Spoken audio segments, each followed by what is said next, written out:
A Tale of Two Walls by Joshua David Ling.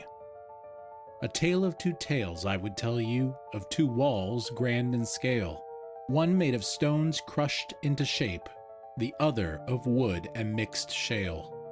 The first by a band in the 80s, a grand epic album in mind. The second a fairy tale by a pastor, to express beauty and morals unwind. Just another brick in the wall, the song's refrain reminds. You're just another cog in a machine that's laughing at you all the time. No ways to move ahead in front, no retreats left behind. You're doomed to a system that pushes you from birth through deathly grind. In halls of learning cold and gray, where minds are molded day by day, a cry emerges loud and clear against the system folks hold dear.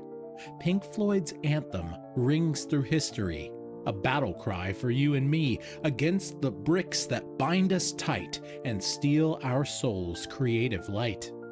This story, woven through the song, tells of a wall built lifelong. Each trauma adds another stone till he stands isolated, alone.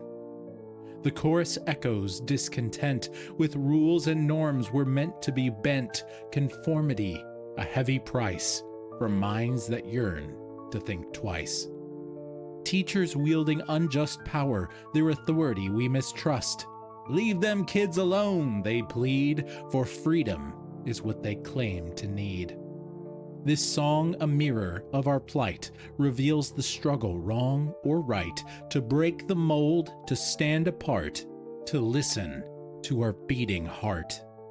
Pink Floyd gives us a glimpse into what collectivism can be if utilitarian maximalism is all we're able to see.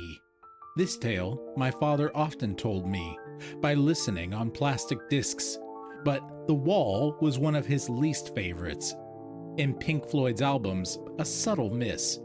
He much preferred Dark Side of the Moon, and often told me so, but I wasn't sure exactly why, until a second tale he told. The book was light beige on the shelf, with purple and dark green text, illustrations laid across the cover, inviting me to take witness of the wise words it proudly proclaimed, for that was the book's title. By a man named Peter Leithart, its tales did not leave me idle. My father read a tale from the collection with warm smiles and no hesitation, but one tale particularly stuck out to me. It was simply called The Bleeding Tree. It told a tale of a tree who lived relatively happily, but he wished that he could one day see the inside of a church building. For one was nearby to him, and he prayed it would not be a sin to see from whence the wonderful sounds came to his woody ears.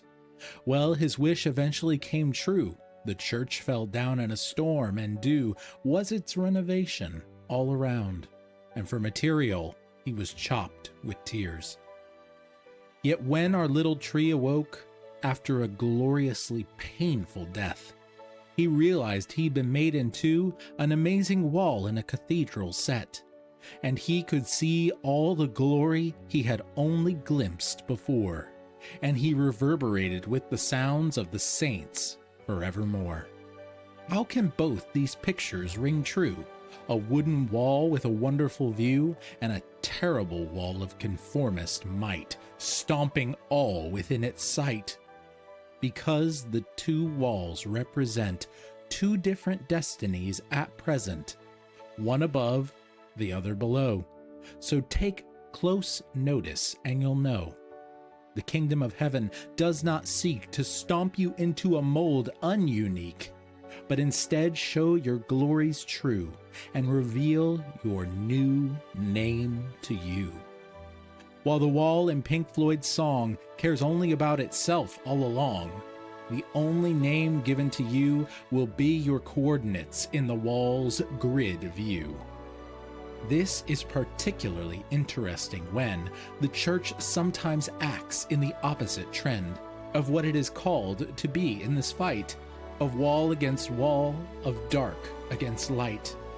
The one is not destined to disappear in the many, but fulfill a single role, and not just be any, while hell's power continues to stomp on any and all.